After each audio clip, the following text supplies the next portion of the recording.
among the largest and heaviest terrestrial vehicles on planet Earth. Here we have a bucket wheel operating at a coal mine in Australia.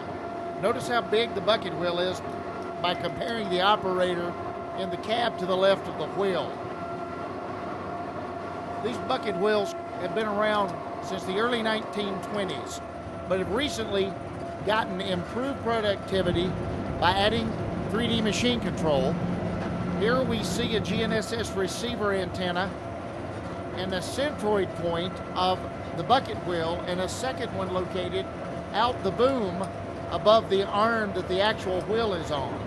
There's also a series of axial sensors placed throughout the machine to give it positioning within 50 millimeters. These machines are massive production machines, producing about 2,500 cubic meters per hour per machine. This keeps the power plant fueled and the steam turbines turning with a continuous flow of this coal material. And what the wheel is doing is it's picking up this young coal. This coal is soft, approximately 10 million years old, and bringing the coal from the bucket wheels onto the conveyor belt, continuously pulling the coal up into the machine, transferring it onto another boom and to another conveyor belt. These are continuously moving throughout the coal mine, 3 and 4 kilometers and more of a conveyor belt system. This site had 5 bucket wheels again operating continuously. You can see across the site all of the series of conveyor belts and machines operating. Now let's go inside the cab and take a look. What he's got up there. The bucket wheel's operated on electricity, so it's quite silent inside the cab.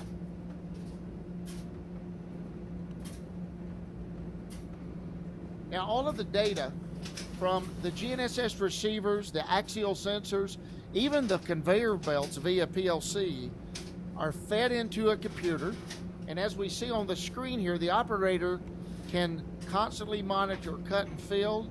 He can know how close he's coming to the bank, doesn't want to damage the machine by ramming it into the bank or skewing or twisting the machine. So the software's very accurate, again within 50 millimeters. No.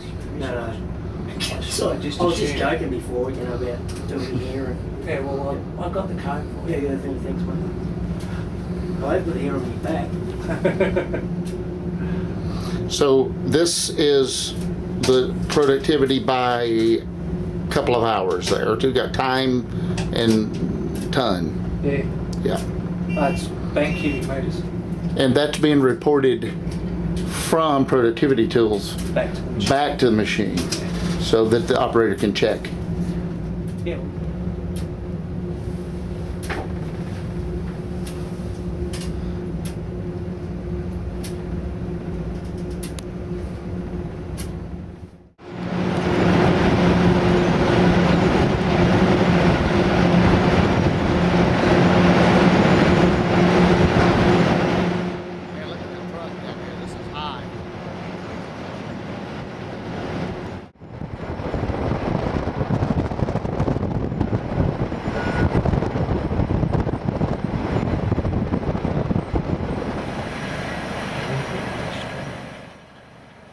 These machines just produce a steady stream of coal.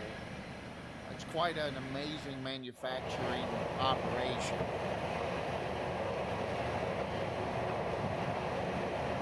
And the 3D machine control just allows for this to be more accurate. The surveyor doesn't have to be out surveying the surface. It's all done remotely, real-time volumes. Just a much tighter production, and with an operation this size, this impacts dollars tremendously.